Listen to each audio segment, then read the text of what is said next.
नमस्कार शेतकरी मित्रांनो, आपण आता आपल्या हळदीच्या शेतामध्ये. तर बऱ्याच शेतकऱ्यांच्या समस्या आहेत की आपल्या हळदीची पाने पिवळी होत आहेत.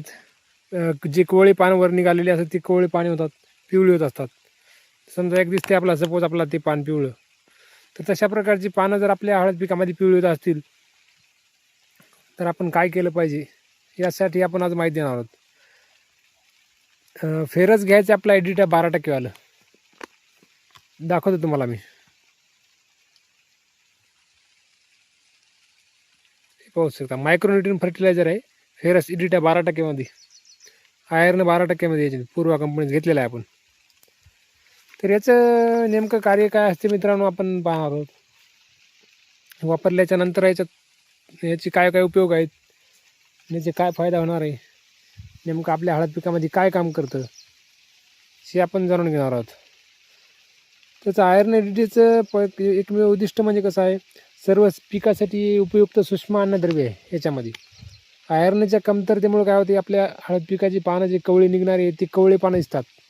जेणेकरून आपल्या हळद पिकामध्ये मग फेरसचे प्रमाण समजा कमी असते. फिकट पिवळी पानं आहेत ती हिरवे करण्याचं काम हे फेरस करते, आयर्न करते. जे आपल्या पिकामध्ये हरितद्रव्याची निर्मिती करण्याचं काम याच्यामध्ये एक आहे घटक, 2 घटक झाले.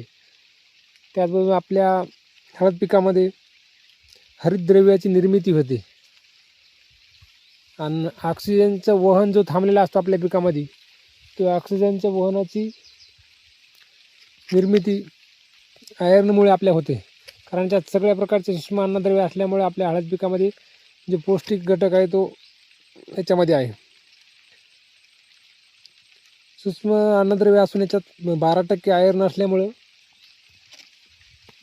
पिकामधील आयर्नची कमतरता भरून काढण्याचं काम हे फेरस करत असते.